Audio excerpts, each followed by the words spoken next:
Снаружи могучий воин, а внутри крохотное беспомощное существо. И все это в одной фигурке.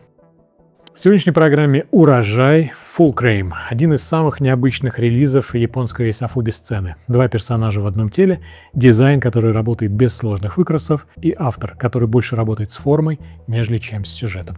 Разберемся, как устроена сама фигурка, поговорим про ее автора, его метод, и заодно про One Up – токийский магазин, через который без преувеличения прошла вся современная независимая японская сцена.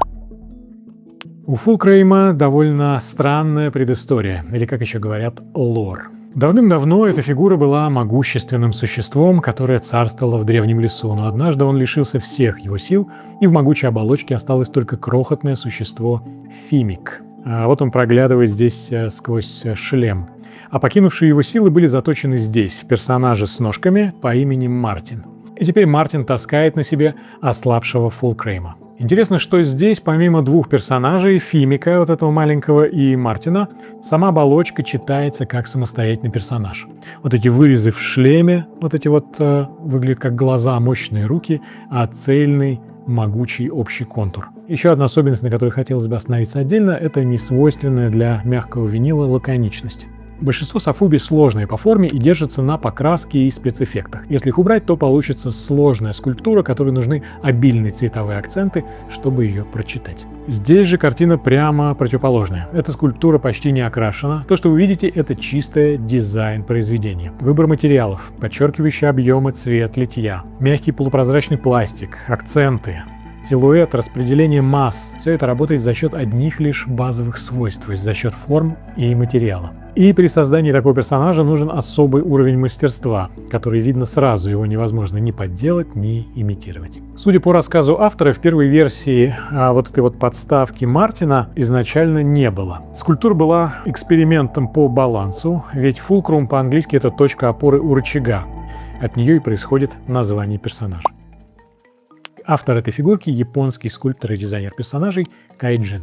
Этот псевдоним происходит от одного из ранних его персонажей Кайзо Нинджен, модифицированный человек в переводе. Кайджин начинал как дизайнер и иллюстратор рекламной графики, но по мере все более серьезного увлечения своим хобби перешел на фриланс, а потом стал автором на полную ставку. Старт своей карьеры как скульптор-автор он ведет с 2005 года, с того момента, когда начал делать фигурки, чтобы дать форму образом, для которой простой картинки было уже недостаточно. Несмотря на то, что Кайджин автор и дизайнер персонажей, он глубоко погружен в культуру гаражных китов. Это такие комплекты для сборки. Самодельные полиуретановые фигурки, которые продаются в виде наборов, деталей, собираются, шлифуются, красятся самим коллекционером. Подчеркну еще раз, это именно комплекты для сборки самих персонажей, а не самолетики, машинки или какие-то роботы. Сборка и коллекционирование гаражных китов – это, по сути, школа глубокого погружения в коллекционирование, один из первых шагов к авторству. Когда ты самостоятельно собираешь фигурку из предоставленных тебе деталей, невольно начинаешь погружаться в замысел автора. Как она спроектирована, где идут швы, как стыкуются плоскости, почему скульптор спрятал линию разъема именно здесь, а не там. И когда ты ее красишь, ты учишься читать форму через свет, где работают блики, где нужна тень, где переходы из одного материала в другой. И когда ты прошел через десяток другой таких вот комплектов, ты уже не смотришь на фигурку просто как на объект потребления. Ты видишь дизайнерское решение, технологию и замысел. И Кайджин неоднократно упоминает, что считает работу со сборными моделями важным этапом своего художественного пути. Кастомайзинг, который я не раз уже упоминал в своих выпусках, это соседний жанр, но работает по тем же самым принципам. Ты берешь готовую платформу, переделываешь ее в собственного персонажа и через работу руками понимаешь, как работают цвет, поверхность и материал. И когда коллекционер прошел хотя бы раз по границе между потреблением и творчеством, он начинает совсем иначе смотреть на готовые релизы. Лучше читать и понимать форму, покраску, работу с материалами. Поэтому, кажется, мои комплименты Fulcrane и сама его красота в моих глазах идут именно изнутри, из ремесла и из моей погруженности. В 2014 году я взял у Кайджина интервью, в котором он формулирует свой метод так. Производство мягкого винила ограничивает автора в работе с формой, что требует дополнительных усилий при проектировании. Он говорит, что ему нравится придумывать дизайн, который будет работать в рамках именно этих ограничений. Его подход не в том, чтобы обходить эти ограничения, а делать их частью дизайна, что видно очень хорошо видно в этой самой фигурке. Еще Кайджин честно говорит, что через какое-то время после релиза он начинает видеть в своих работах недостатки. Очевидно, не потому, что не доработал, а потому, что он сам, как человек и как автор, меняется. Одного из основных его персонажей, Стейни, он переработал спустя несколько лет после первого релиза. Но не потому, что эта версия была плохой, а потому что, как он сам говорит, даже если персонаж остается тем же, мое видение со временем изменилось, и дизайн в итоге стал более изящным. Возвращаться, перерабатывать, уточнять — это абсолютно нормально. Персонаж может оставаться прежним, но взгляд автора подвержен изменениям. Кайджин не работает в одиночку. У него десятки собственных персонажей, 2 заметные коллаборации с Канацу и Нарией Такиямой. Такияму он называет старшим коллегой, и вместе они сделали Dream House Monster, такого домика монстра.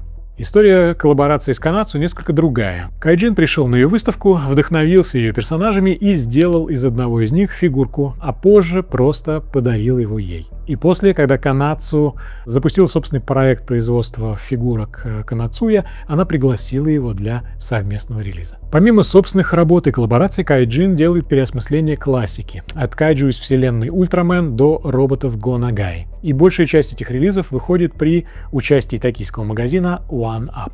One Up основан в 2001 году, и им владеет Кен Ашикава, который последние 20 с лишним лет фактически держит на себе значительную часть независимой японской софуби-сцены. У магазина 2 адреса. Один в Акихабара Culture Zone в самом центре электронного квартала и второй в Накана Бродвей, легендарном торговом центре с букинистической мангой и винтажным софуби. One Up не просто продавец и дистрибутор, это куратор и одновременно издатель. За 20 с лишним лет они произвели сотни самых разных релизов, а в их магазине можно видеть около 3000 софуби, включая разнообразные эксклюзивы и коллаборации с самыми разными авторами. И, как я уже сказал, через One Up прошла без привлечения почти вся современная независимая софт-винильная японская сцена. Кроме Кайджин, это Гамтаро, о котором мы уже говорили, Томохито Ямада, Тума, Итакин Парк, Пико Пико, Харикен, Rumble Monsters. И получается, что когда мы говорим «японская софуби-сцена 2000-х и 10-х», мы во многом говорим про круг авторов, который собрал и продолжает собирать вокруг себя магазин One Up. Еще с Кайджином у нас есть несколько точек пересечения. В декабре 2010 года в Сан-Франциско в Kokoro Gallery проходила выставка Love Movement, сборник кастомов на базе фигурки T-Boy, дизайнера бумажных игрушек Шина Танаки. Кайджин тогда сделал 2 кастома специально для этого показа с техникой, которую он как раз только-только начинал осваивать. Это декаль, расположенная поверх ретро такой трескающейся покраски. В этой же выставке участвовал и я со своим кастомом Full of Love. Пересечение, надо сказать, довольно пунктирное, но для меня свое. И в 2014 году, как я уже рассказал, мы с автором немного пообщались. Я взял у Кайджина небольшое интервью, ссылка будет в описании.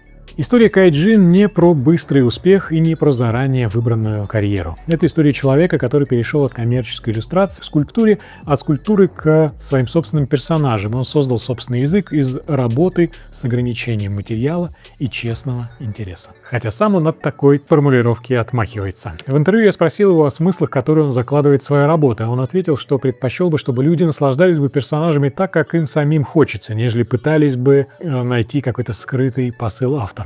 И, как он говорит, можете представить себе, что парень, который любит игрушки и аниме, делает фигурки так, как ему хочется.